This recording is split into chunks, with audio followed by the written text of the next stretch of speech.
Welcome to Time for Forgiveness, where we explore real stories.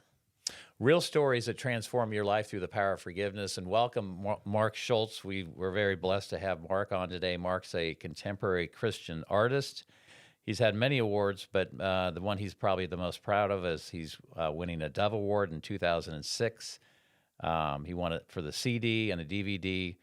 Mark Schulz Live, A Night of Stories and Songs, was named Long Form Music Video of the Year.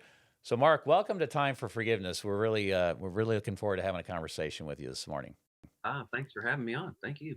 Absolutely. Yeah, we could go in many directions today, as we've already talked for a while before we kind of came on. But I think Kelly's going to kick it off, and we'll just get moving down the road here. One of the things that I was really drawn to that really caught my attention, because I think a lot of people struggle with, is I read you said, I've always known who I am and what I do. So this is an extension of that. But I think very few people can say with great confidence they really know who they are. Where did that come from for you? Yeah, I think number one, I think it's from my parents. I was adopted when I was 2 weeks old. I always tell people it's the hardest 2 weeks of my life with the paperwork and everything. But I got great parents, and I think they helped with that a lot to help me understand what my gifts were, and then um, how to live out of those gifts. And one of the things, I was interested about, especially being on your program today, uh, this thought, this idea popped into my head because there's so many people that I meet who are adopted as well that are not as sure who they are. And one of the things that it just occurred to me before we came on, I just went and did a concert, Denver, Colorado, and after I wrote a song about my birth mom, who I've never met before, Mm. but I would say she made the biggest decision of my life, and that was the decision to give me life. Hmm. And the crux of the song is the hook is when you gave me up, you gave me everything. And I Mm. remember that after I was done with that, there was an older man. He was probably close to 80 years old. And as soon as I walked off the stage, I was going out to the merchandise area, and he told me, he said, "You know what? I was adopted," and he said, "I've never forgiven my birth mom Wow. until just now." Wow. And he heard the song, and this 80-year-old man uh, grabbed me around the neck with his arms and held on to me and just sobbed for about 5 minutes. Oh my God. And he had never had the idea before that his birth mom um, wanted maybe to give him the best life she possibly could, but couldn't give it to him at that moment. And so, or at that time, because she wasn't in the place to do that. And so she placed him for adoption. And he'd never thought, oh, but she could have made another choice, which would have meant that I would never have lived. And Mm. he'd never thought about it from that perspective. And as I play that song, and as I played that song, oh gosh, I guess it's been 15 years now. It seems like I'm always talking to somebody after a concert or meeting somebody, or a birth or a mom who's a adopted mom will come to me and say, "Hey, my daughter is really struggling with this. Can you spend time with her and talk about that?" And I guess I see that over and over and over and again, because if you believe, gosh, I just wasn't wanted and I wasn't good enough for my birth mom and she gave me up. Um, and so I'll never measure up. That plays out in every Mm. relationship. That plays out in every conversation. That plays out in every job. If you say, take the other stance, which is what a gift it was given that I was given life. Mm. And I'm so grateful to be here. That plays out in every relationship. That plays out in every job. That plays out in every conversation that you have. And so they're two drastic, different paths that go along. So that was the first thing that popped into my head. Well, and you had also said there was a full circle moment happened when you and your wife adopted your beautiful daughter. Is it Maya May? Yeah, we Yeah. have two adopted daughters. So yeah, we adopted Maya May from China, and and my wife had always said, because I'm so grateful to be adopted with my mom and dad. And then when I first moved to Nashville, my first neighbors, Henry and Liz, uh, they uh, they adopted me at 24 because they were like, we don't think you can do yourself if you're just from Kansas and you've moved in here to try to make it in the music business, and we're gonna take care of you. And so I was telling my wife, I was like, man, the people that made the biggest impact in my life are the ones that have stepped into my life and said, we're in. And I was like, how do people know how to do that? And my wife said, I think they knew how to do that because they loved a God who did that to them first and said, Mm. he said, and they're just mirroring back to you what God had already done. So I said, man, we should do that. So my wife said, I've got an opportunity for us. So we adopted Maya May, and then we came back 2 years later. And this is just a beautiful story, but we adopted, and this again, uh, healing for me, in just a full circle moment that we adopted Ebby Lou, our second daughter, who also comes from the same town, the same state, and the same adoption agency that I came from. Oh, And wow. so to go back to where I was adopted from in the same house that I came from, the little adoption center, to go back and walk in, and as a tip of the hat to my birth mom for the choice that she made for me. Hmm. Wow. That's really cool, Mark, because like the meaning that going back to what you said, the meaning you attach to an event Yeah, just can change everything. And right. that's an important lesson, I think, in life. That it's Wayne Dyer had a quote that said, "When you change the way that you look at something, what you're looking at changes." And you had the ability to do that, and it made Yeah.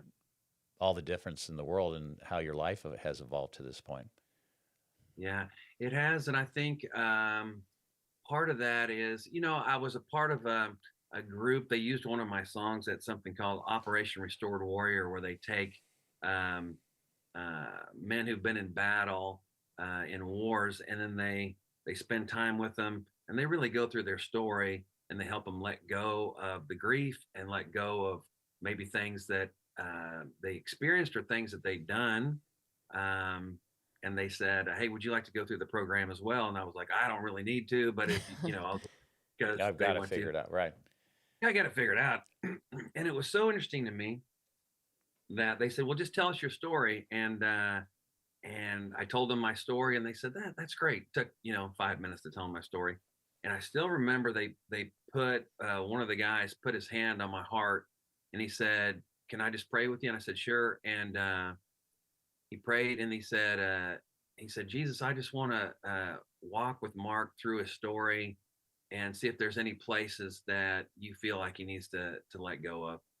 And I Hmm. remember that. And he asked a couple questions, and it was like the third question, and Do you remember and what the question was? Can you share that question? yeah, I can't even remember now, but I remember we were able to go back in time to some places within me that were still. It reminds me an awful lot now that I've studied about this, of the idea of uh,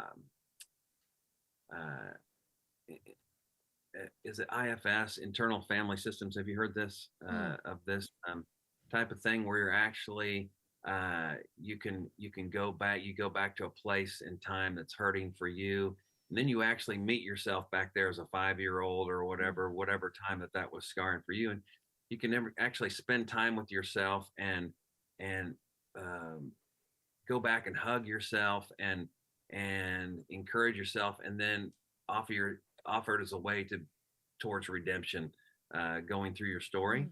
And it was just amazing to get to do that. And yeah, for me, I think it's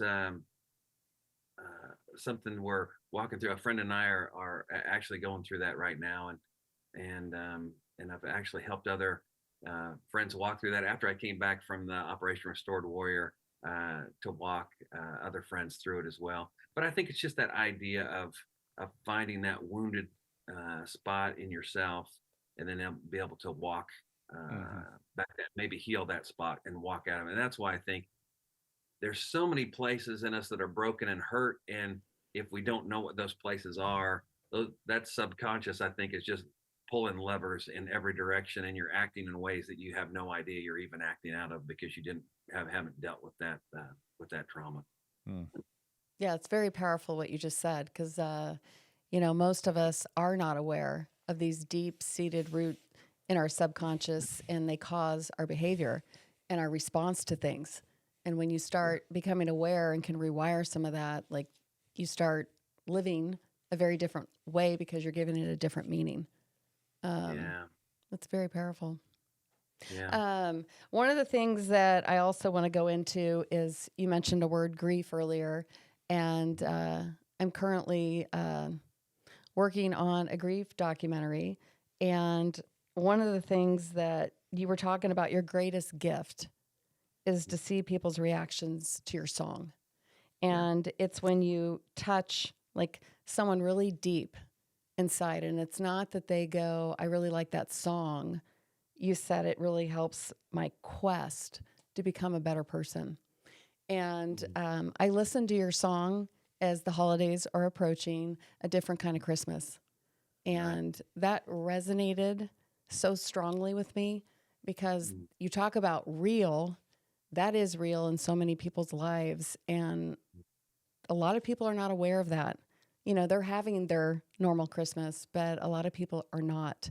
And I would love for you to speak to the inspiration behind that song. yeah. So, my wife and I got married, and then she's was raised in Nashville, and we moved in next to my in-laws, right next door, which is not for everybody, but we did. And I love my in-laws, and always have. But my father-in-law, just to give you a backstory about my father-in-law, when we moved in to our house. He came in as they were moving some stuff in, and he was saying, "Hey, they can't put that there, and they need to put this there," and was really involved. And then my first day, I went for a jog. I went out and went around the block, and I came home, and he was pulling out of the driveway, and he said, "Hey, do you have the keys to your house?" And I said, "No, I don't need them. I just went for a jog." And he goes, "Well, you're going to need them now because I just locked all your doors." And so I was like, "Maybe you're too involved." And so my wife told him, "Hey," he said, "Hey," she said, "Hey, Dad, you can't come over. I know we're your neighbors. I know I'm your daughter, but Right. we're also your neighbors. You have to call before you come over." And so that afternoon, I remember he called and he said, "Hey, can I come over?" And my wife said, "Where are you at?" And he goes, "I'm standing in your driveway." And so I'm at the door. Right. him at the door. So just a great guy. I just loved him. And he got cancer about 6 months after we moved in, Oh, and wow.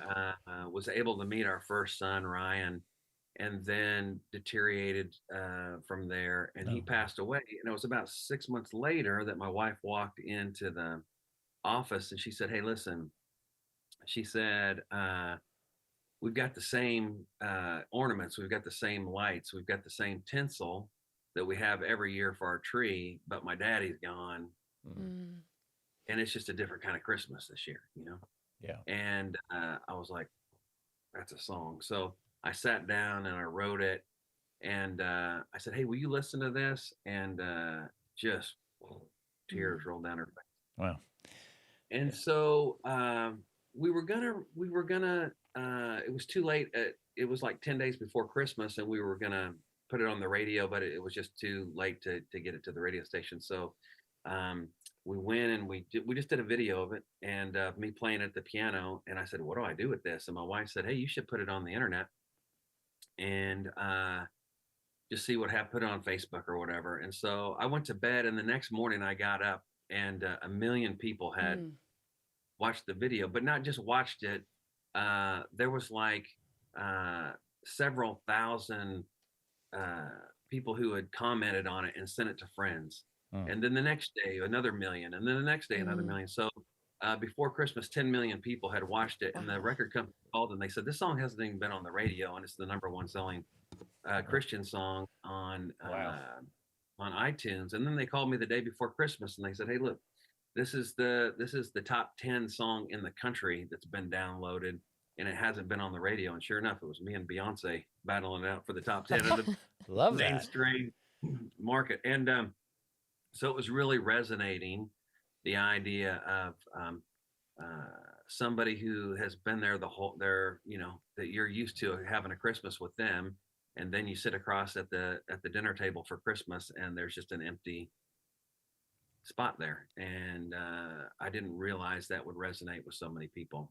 I Yeah. think it resonates because it's acknowledgement, and people that are having that different Christmas desperately want acknowledgement, but it's such a uncomfortable conversation for so many, because I think we just tell ourselves it is, or it's a hard conversation, or people don't even know how to address it. So that song is so important and so beautiful that I just wanted to acknowledge that. It really got my attention, and it really caused me to think about, how can I not give the gift, but be the gift for someone this Christmas, with that Yeah. acknowledgement that it is different for them. So I just wanted Yeah. to say thank you for writing that song. Oh, thank you. I think the other thing that we learned from that I had not learned when I wrote the song, and it wasn't until after it happened, that first Christmas. I mean, my father-in-law loved Christmas, and so that first Christmas, to be honest, there was a huge hole. Mm. And my mother-in-law was sitting there, and we all felt it, and we just felt it. It just felt like there's a part of us that was missing. And I remember it happened a couple Christmases, maybe by the third Christmas, and it hit me. And I said, you know what? But what we can do is give the next generation, our kids, the same love and the same joy and the same experience that my father-in-law gave Mhm. to us. So we can give that they don't have to experience Christmas in a vacuum like we are right now. Why don't we give them the gift of what he was so fond of and what he loved so much, and what he brought to Christmas, and then we were able to not mourn it, as well as what you just said. What's the gift that we can give to them that would have been something that he would have, if he would be here, he would go, oh, this feels so good, I and love that. so in that way we were able to step up and say, how do we celebrate this in a way that doesn't feel like that we can honor him, and but doesn't feel like we're having a Christmas again with that just gaping hole in the middle of it. And yeah, I think that's been transformative for us. Hmm. Wow. Well, it's granted this isn't our parent or a sibling or a husband or wife, but we did lose our beloved pet, our dog, 2 weeks ago today. So, and there's a hole there, Mark. I mean, I love that dog. It was like my fourth son. Yeah, right. It's hard, even when you lose a pet, there is a hole. Well, it's really great what Mark was sharing, because, I think that's people are also looking for what you just said is acknowledgement, but then like a tool, like something they can put into practice. And I love what you shared, because that's accessible to everybody. One of the things, obviously, we're here talking about time for forgiveness and forgiveness. You also have an opportunity, which you had mentioned, is your not so much from the industry, but more in the church and the heart of people, because you get to see how God is working in their lives, but also in yours. So I would love for you maybe to share your relationship with forgiveness. Maybe talk about that, what that looks like in your life. Mhm. Yeah. First thing I would say, I've got a really interesting story that really changed my thinking on this, but also Andy Stanley. I learned this from him, and that is when I've messed up here at home with my family. This was amazing to me. This was uh, my wife told me. She said, "Hey, you've not been your best self lately, or the last few days," and it hit me, and I was like, "Oh," she said, "You're a little short with the kids, and you just," and I forget what I was going through at the time, and I said, "You know what, you're right." And growing up, I think you just kind of just go, "Hey, sorry, everybody," or you don't acknowledge it or whatever. Mm. And I remember we prayed, and then I said before we ate, and now I've got 4 kids, and they're ages 12 to 6. And I said, hey guys, before we eat, I just have to say, I need to apologize for I've not been my best self, and I've been short with everybody, and that's not who I am. And I don't. I'm so sorry that that's the kind of dad I've been for the last couple days, and I just, man, it chokes me up to even say it. I said, I just would. I'm just asking your forgiveness to forgive me because that's not how I feel about you, and you know I love you, and I'm just so sorry. And I didn't know. I opened up my eyes. I just didn't know what my kids, were gonna do. And when I opened my eyes, all four of my kids were standing right next to me Wow. with their arms around my neck. Mm. And I Wow. said, we love you, Daddy. We love you, Daddy, so much. Ah, Thank you for And sharing that. I just realized, the power in a dad and a mom too, but the power in a dad to just say, let's stop for a second and let me just say, I've not lived up to who I'm supposed to be. And Mm. I am so sorry. And for my kids to jump up and I just hear chairs go back and I open my eyes and they are all four just around me, hugging my neck. There's something like now Mm. when our kids, because they're 12 and 5, are going to mess up, and we say, hey, look, you can't talk to your dad like that. You can't talk to your mom like that. More often than not, a head goes down and they take a couple seconds and then they lift their head up and they go, I'm sorry, Daddy. I didn't mean Wow. that. Yeah, And I and looked what at my wife and I looked at my wife and I said, how are kids so good at that? And they said, because they watched their dad do it, Oh, wow. and ask for forgiveness. And so I think that's a big growing moment in our family. That what an it is example so you gave your kids. important, I mean, like you yeah, said, the example, because that's what they see in their environment. And then that's what they're conditioned to do. And they get to Right. practice it. And then they get to Mhm. share that. Wow. Thank you for sharing. yeah, Mark. So much of what we talk about is in our coaching around this topic is that it's passed down, right? So it's something that we Mm. learn or we see modeled, like you're modeling for your kids when we're younger, and we typically take that behavior pattern in all things, but around forgiveness, we take that into our adulthood, and we're basically just replicating what maybe we saw in our Mhm. household growing up. So kudos to you for Mhm. kind of changing the narrative there. Yeah. I didn't see that in an Italian environment growing up. It was kind of just the opposite, but I love that. That's really inspiring. Um, Yeah. Mm. so in terms of what you're working on right now, what do you? I want to pivot here and just talk about your career and what you're working on. What are you most energized and excited about going into 2025? Yeah, I think it's so there's a joke. It's not a joke to me, but my favorite time to write is between 5 o'clock and 8 o'clock at night. So all of my songs that I've written that people know off the radio happen between that time. And then about 12 years ago, we had our first son, and you know what happens between 5 o'clock and 8 o'clock at night when you're a dad? There's nothing else going on besides feeding people and getting them Right. showered and bathed into bed. And now we're finally getting to the point where I can get back and I can write songs again. So example, like a different kind of Christmas I wrote when our son was 6, so he was asleep and all that kind of, or 6 months old, so I could still write those songs. So I'm really excited to get back and and write more songs again. And I wish I could write songs at 10 o'clock in the morning. I really do, but I can't. For some reason, my superpower is between 5 and 8. And I just wrote one a little while ago that I'm really, really excited about.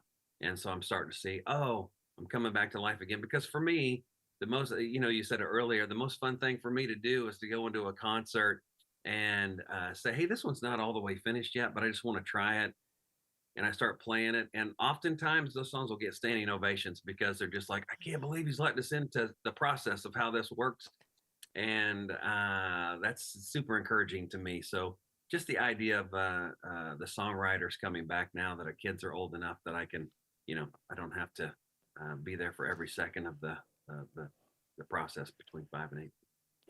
Mark, I'm just curious, when you sit down, you say I sit down between this time, but this can't be forced, right? This is a creative process. You're getting inspiration coming to and through you. How does that, like for the audience, I'm really intrigued with that. How an artist like yourself would, something happens, you get a flash of inspiration and you sit down and you just start writing. Could this be at any time, the middle of the night, you might wake up? I mean, how does that usually happen for you? Yeah, so it's happened before that I've woken up in the middle of the night, and the first time was very alarming to my wife when I just leave, and then she can hear me singing somewhere else in the house, and she's like, "What is going on?" She's following me now. She's like, she just turns over and she just knows that there's something going on. And but you know what it is? Part of it is just kind of letting go. For me, I go to the keyboard, and I was a youth director at a church, so I would go into the chapel and I put on a pot of coffee at 5 o'clock in the afternoon. And I would start play the same chords that I always play. I'm sitting at the keyboard now, and then all of a sudden, we had a little guy with cancer in our youth group when I was a youth director, and his dad was really struggling with it. And our youth minister said, "Hey, maybe you should write him a song." So I tried to write a song, and it just wasn't happening. And about 3 months later, I was just sitting at the keyboard, and I was playing. I don't know if you can hear this or not, but Yes. can you hear that right there? Yes. Sort of. And so out of nowhere, I start singing, "Can you hear me? Am I getting through tonight? Can you see him? Can you make him feel all right? If you can hear me, let me take his place somehow. See, he's not just anyone." And then I just stop right there, and I just go in my mind, I go, "He's my son," and just tears run down my face. And I still remember thinking, do I stop and try to write down the lyrics of what just happened there, or do I just keep going and just try to? And the song was done in 10 minutes, and luckily I remembered Oh, what that's it cool. was. But those moments come in quick bursts, and you just kind of have to be there for them. And Right. I Has think there it's kind has there been a song or lyrics that it wasn't as easy to let go? of, yeah. There's oftentimes kind of like, I don't know what you're like. Sometimes I get a like one that was harder. One I love this song. It's called "Comeback Story." We had the idea of like comeback story, but we don't, have it, and we're just wrestling and wrestling and wrestling with that one. And you get the hook, but you're just trying to figure out what it is, and you just keep navigating until you get to the point of uh, we're just struggling with it, and we came up with this. Can you hear that okay when I sing and when I'm playing, or it's a little weird? No, we can hear. I mean, it cuts out occasionally, but like I can hear. Yes, it's Yeah. beautiful.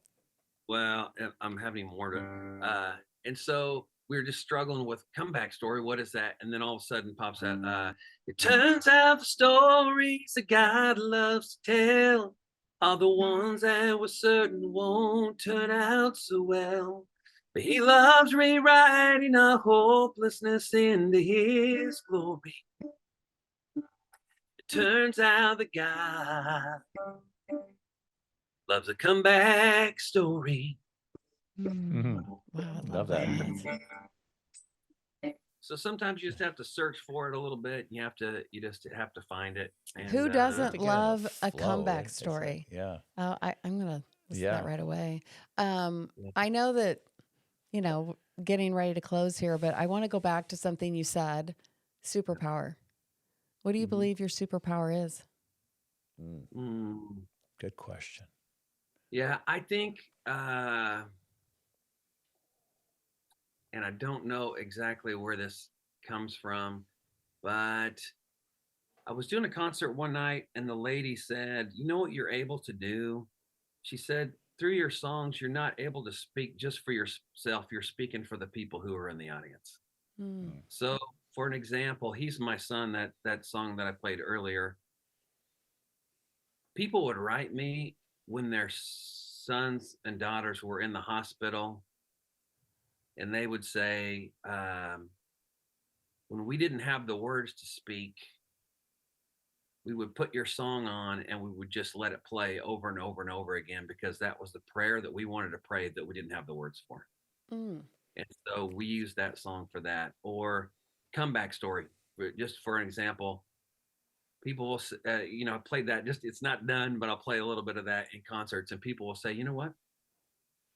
I knew God thought that about my story, but I just needed to be reminded that God's not finished with me yet, and that He's got a purpose for me.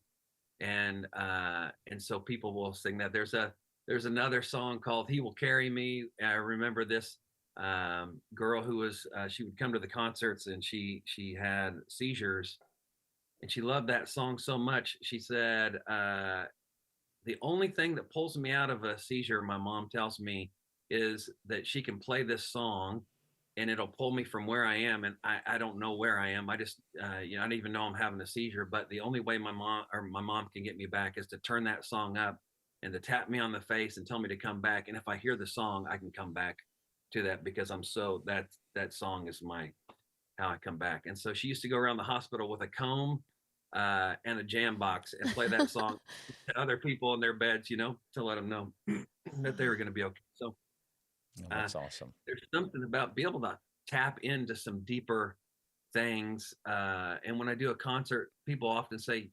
people let you take them on journeys they don't normally let people take them on, heartfelt places. You're able, like a different kind of Christmas, you're able to take people to places they don't normally let people into, Yeah. and You're connecting with them on a very powerful level. yeah, Yeah. I think so. That's So. really And cool. I don't know exactly where that comes from, but I think I'm like if you were to squeeze me, if I was an orange and you were to squeeze me, like a tearjerker will come out. I don't know why. It just happens to this, but I'm not that way in real life. Like I was a youth director at a church, and people would say, Mark Schultz, he's the biggest, craziest nut of all time. But if you really squeeze me, all of a sudden, He's My Son, or a Comeback Story, or a different kind of Christmas comes out. I don't know why. Okay, so I have one more question. They just keep coming. This is the last question. I promise. Last question. Yeah, go ahead. I think we've all been given, like you said, God makes no mistakes. Everyone has a purpose, and we've all been given those superpowers. But a lot of times we hold back for whatever reason. Maybe we're afraid of what people think, or they could go on and on and on. And you talk about let go. What would be your message to those listeners that know they have a superpower, that God's calling them to use it, but they're still holding back? Yeah, sorry. You know what? I was thinking about something else when you were. I got a song idea. Oh, Will you go back and just ask that question again? I'll have to give you credit on the song. Is it if going it to be turns out called Superpowers?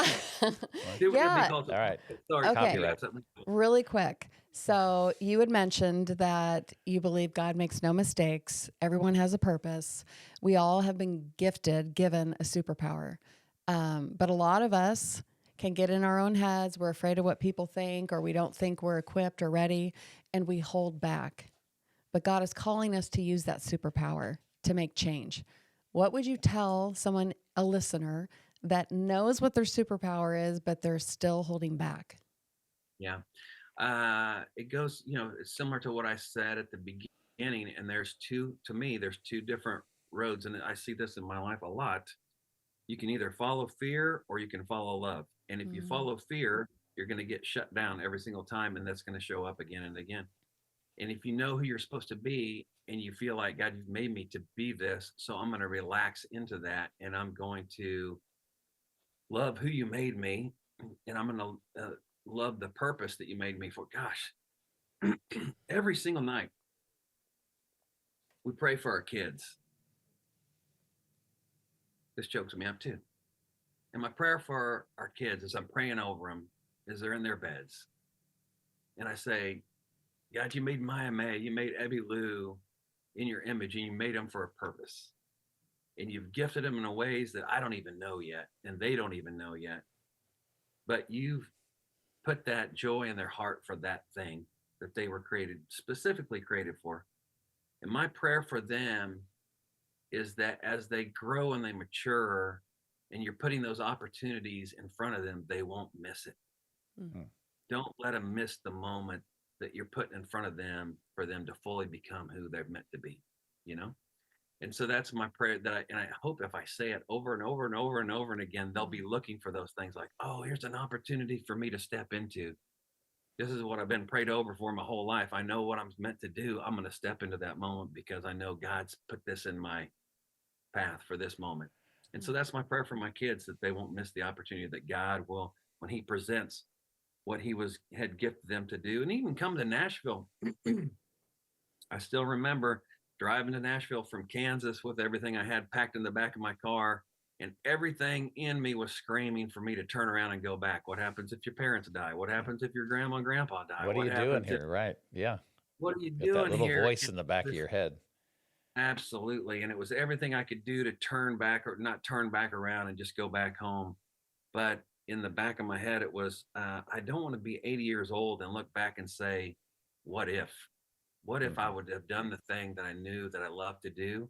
And it turned out that I had to love that more than I was afraid of it, you know? And Well, that was Mark, the I know bottom. there's millions of people around the world that are glad you did not turn that car around and you kept going to Nashville. And here we are today, and you're impacting people in such a great way.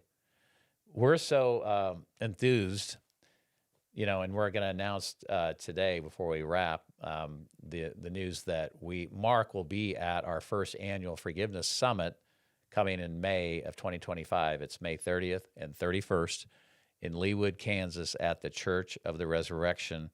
And there's a link here down in the comment section. You can subscribe. So go down there and subscribe right now, or just enter in to be at this event. We're also going to be streaming it live.